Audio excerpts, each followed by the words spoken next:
नमस्कार दोस्तों, आज चाणक्य के बैनर तले मैं अपने परम मित्र किशन जी जड़वा को बुलाना चाहूँगा, जो आज स्टूडियो में हमारे साथ मौजूद हैं।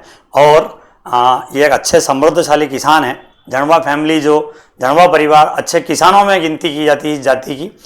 ये एग्रीकल्चर में कई सारे नवाचार करते हैं। अफीम का इनका पट्टा है, लहसुन की खेती बहुत बढ़िया तरीके से करते हैं, प्याज की खेती बहुत बढ़िया तरीके से करते हैं।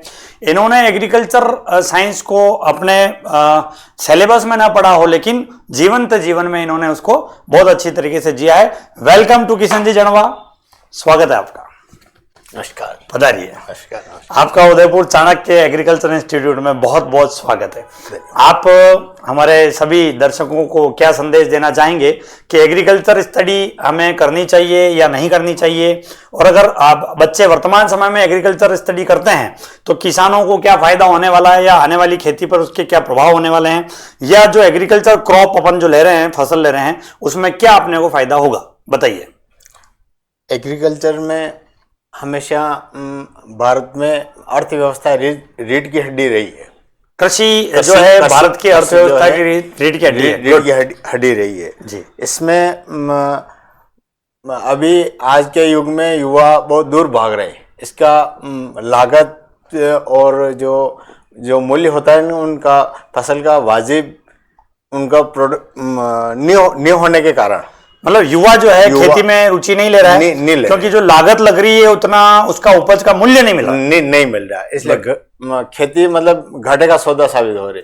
थोड़े बहुत अभी जैसे लहसुन है तो थोड़ा बहुत गत वर्ष किसानों को ठीक ठाक मिला मुनाफा, तो इस साल वापिस वो मुनाफा उससे कई गुना ज्यादा इस साल घाटा आ रहा है। कुल मिला के है कि एक बार में कोई फसल फायदा दे देती है, वही फसल आप लगातार बोते हैं तो अगली बार उसमें नुकसान आ जाता है। सोयाबीन पिछले लगभग 21-22 से शेयर वायदा बाजार से बाहर निकाली हुई है, इसलिए 3200-3500 4,000 रुपए तो घाटा साबित हो रहा है। अच्छा, इससे लोग दूर हो रहे हैं। अच्छा, आपका ये मानना है कि वायदा बाजार भी बहुत इफेक्ट करता है कृषि को, हाँ। और सोयाबीन जैसे क्रॉप को वायदा बाजार से बाहर निकाला हुआ तो उसकी वजह से नुकसान हो रहे हैं। अभी भी सरकार दिसंबर में लेने टाइम हो गया था, तो फिर उसने जनवरी तक कर दिया, फिर उसने अभी अप्रैल तक कर दिया। सरकार की नीतियां किसानों को सफल नहीं होने देती है। कई बार जैसे मौसम आपको मार देता है, कई बार अच्छी जानकारी नहीं होने से क्रॉप बिगड़ जाती है,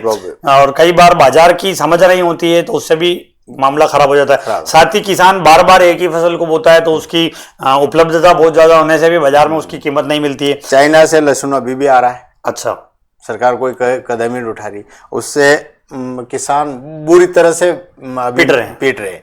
मतलब कोई कहीं कोई 1-2-3 केस बने हुए हैं, बाकी अभी भी भारत में आ रहा है, जिसका कोई मतलब 2 नंबर में आ रहा है। 2 नंबर में चाइना से, हाँ, जापान होते हुए।